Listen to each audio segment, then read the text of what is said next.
About to pop, get it in, don't stop. Give me all the keys, I'm about to unlock. Hey, this a bop, it'll hit it when it drop. In the middle, make it pop. You need something, let's top. I'm straight dancing on this beat like how they dancing in the street. Let's tap into some key. Here we go. Today's key is develop hand-eye coordination. Okay. Develop some hand-eye coordination. So I remember back in like third grade learning about this hand-eye coordination, and it applied to writing at the time. I think that's kind of when you start learning how to write, might be sooner. But around that time, hand-eye coordination, that was kind of the first time I heard of this hand-eye coordinating stuff. And I think it's slept on. I think people miss the relevancy of hand-eye coordination in their life. If you don't know, hand-eye coordination is when your hand and your eye coordinate to do things. So, for example, hand-eye coordination applies to writing. It applies to texting. It applies to typing. Hand-eye coordination applies to driving your car. Probably a good idea to have some good hand-eye coordination. You got to see and be able to use your hands at the same time. Hand-eye coordination can be applied to so many things. Communicating, body language, hand-eye coordination. Disc golf, lifting weights, video games. All these things require hand-eye coordination. So I think I probably take this for granted, the fact I have good hand-eye coordination. But I guarantee there's people out there that haven't developed this to the extent that they could. So I think just the awareness of it can sometimes help cultivate things. I think having awareness and knowledge that something exists and is relevant can help you foster it. I do believe that. So if you've never even thought about hand-eye coordination, maybe start to develop it. Maybe you go play. Maybe you go try putt-putt. Maybe you pick up a new hobby like disc golf. Maybe when you talk, you start incorporating your hands more to build this hand-eye coordination. I don't know. Not the best key, I'm aware. Whatever. So let's tap into the shelf today. Thank you guys for coming back to the pod. Today on the shelf we have we have some ice in a tin Red Rocks cup. And what are we going to pour into it? How about some energy? Here we go. Boom. Some delicious V8 energy. And V8 energy will give you steady energy. Not that volatile, up and down, dynamic energy. This gives you that good, clean, steady energy. And they give it to you from black and green tea. Yep. And it does contain 1 combined serving of veggies and fruit. All right, need that. They call it a delicious boost of plant-powered energy, son. And 1 can of this gets you about 80 milligrams of caffeine. And it's an excellent source of B vitamins with no sugar added and no artificial colors, non-GMO. And it's gluten-free, might as well. And it's only 50 calories, can you believe it? So we can give this a shake. Yep.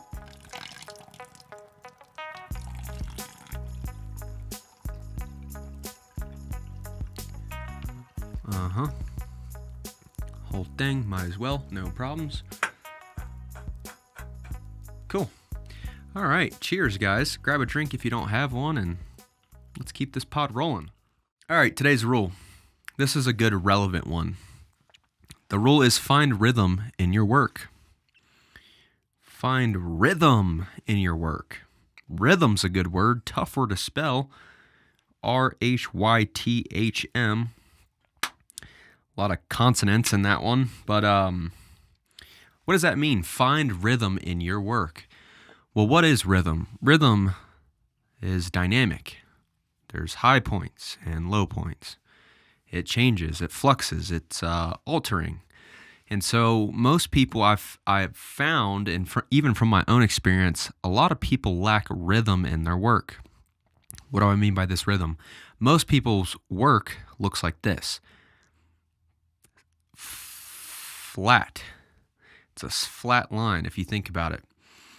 Typical stereotypical job wants you to work 40 hours a week for the entire year, maintain a steady input of hours and effort, and it stays flat and constant.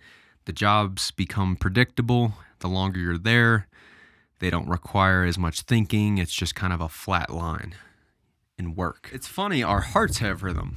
And what happens if your heart is flatlining? You're dead. So there's so many people in this world that work a job that makes them feel dead. They don't feel alive at work. It is a big, big problem. It's a serious problem.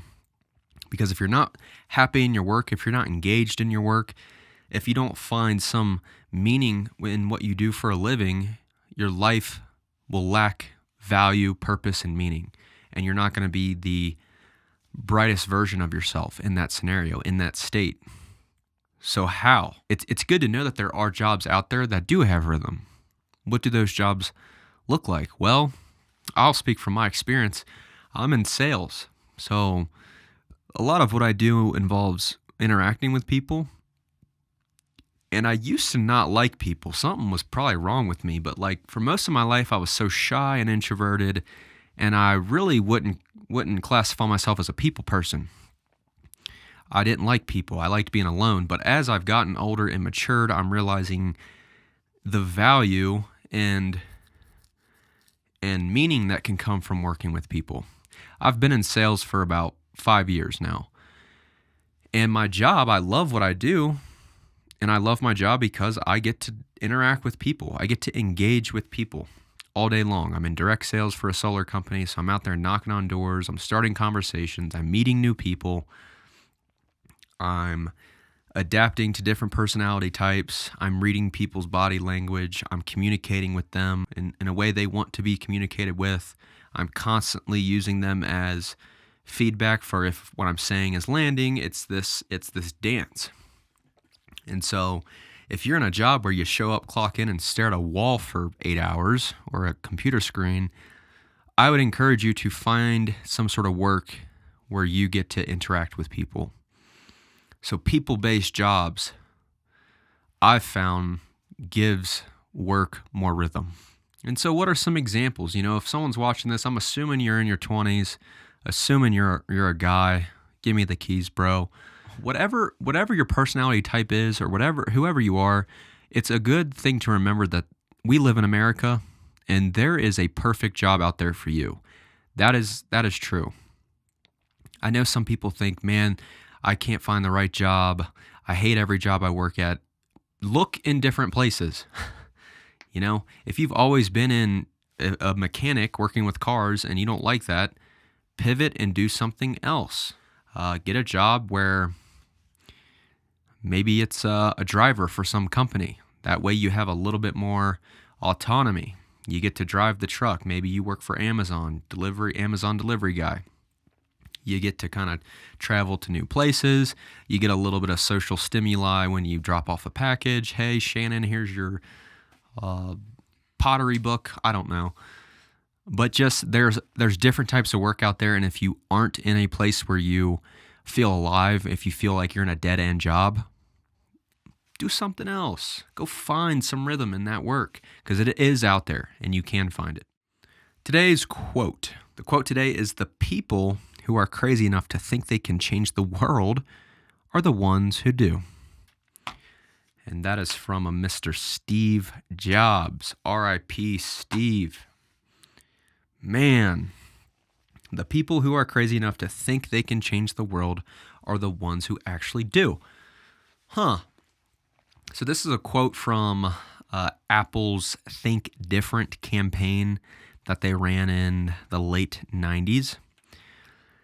And that was such a culturally impactful ad. What Apple was implementing was something that was quite new in the space. I mean, the technology itself was obviously new. Computers were relatively new in the 90s. but it was the mentality of how the technology can interface with us as humans. And the technologies are tools. They're enablers. They allow us to be more expressive, creative, to think on grander scales. So the ad, it's speaking into people who are crazy enough to think they can change the world. So where does that come from? Well, it comes from believing in something bigger than just yourself. The people that have changed the world for greater good. I always, Martin Luther King Jr. is a great example, a great pioneer of social change and social justice. He had the gall. That's a good word I just learned recently. He had the gall, the audacity, the tenacity to believe that he could actually positively influence the world. It's kind of an arrogant thing it's almost an arrogant thing to adopt. It's kind of a crazy thing to actually identify with that notion that you could actually change the world. But it comes from these principles. And what are these principles? Believing in something bigger than yourself. It comes from willingness to embrace unconventional thinking. It comes from persistence over perfection. This mentality of we can impact the world, it's a very liberating thing to kind of identify with. And I do believe, personally, as a soul, as a spirit, as a creative human, I believe that I can change the world. I really believe that. And maybe not the whole world, I don't think I'm going to change the whole world, but I know that I have enough influence to impact the world locally. I get to impact the world that I come in contact with, the people I come in contact with. I can change the world. I'm able to. I just encourage people to dream more. It seems like in this life, people aren't dreaming as much. I zoom out and I look at, we live in America. We live in arguably the greatest country in the world ever. Right now, currently, 2025, we are at we have the most, and this has been true for every generation, but we currently are on the cutting edge of having most access to technology, the most access to information, the most access to new ideas. We are so enabled by our technology and society, the advancements that we've created, the tools we have. I got probably over $4,000 worth of technology in this room. And all this technology enables me to be more expressive and creative. E.g., example given, this podcast, what I'm doing right now. So it's so you have to almost have a little bit of craziness in your mind to think, I can go against the grain. I can provide something new to the world. I can actually change it. Because the only people that do are the ones that allow that thought to resonate in their brain. They allow that thought to lead them in their actions. So think about that. Are you dreaming enough? Are you crazy enough? Are you striving high enough? Maybe you are, maybe you aren't. And maybe you need to adjust your aim a little bit higher, because you can do it. You can. You really can. All right. And that V8's giving me a little boost right there. Ice cold. Man, it tastes good. So we got a question here. We're going to round out the podcast with a question, as we do. And this is a good question. Could perhaps be a little controversial. Could dip into the realm of politics here. Here we go. The question is, what are your thoughts on healthcare in America? Ooh. Well, my initial thought is that something's not right with it. Something about our healthcare system in America, something's up. And we're all kind of collectively realizing this. We're getting close to kind of putting our finger on it. We all realize, hey, the health insurance system The healthcare system doesn't make a lot of sense. We pay into it for what? It's literally like we pay into something that we hope we never need. Great. It's just like, in what other part of society do we just pay money for something we don't want? Like, that's not how this works. Our money should go towards the votes as to what we want. There should be little votes as to what the free market should provide us. And so the fact that we're somewhat obligated to pay for this thing that we don't want is kind of weird. Doesn't really add up. Doesn't make much sense. So something's not right with it. And I know that America is kind of this anomaly in that we're one of the most advanced countries, but we are somewhat barbaric in our terms on healthcare. The number one cause for bankruptcy in America is related to healthcare. People go bankrupt most commonly for medical issues, for not being able to pay for their health. They can't afford health. It's crazy. So I think the system that we have is a little outdated. I do think it needs to be updated. Personally, I feel like healthcare should be provided. I feel like everyone deserves to be at baseline health. I believe that we need some sort of social safety net on, hey, if at some point something terrible happens to your health, we will step in because we can. We have the resources, the knowledge, the talent, the doctors to fix you. We're going to bring you back up to baseline. So the example I want to use is like a broken leg. If I walk out of my apartment and I fall down all the steps and I break my leg,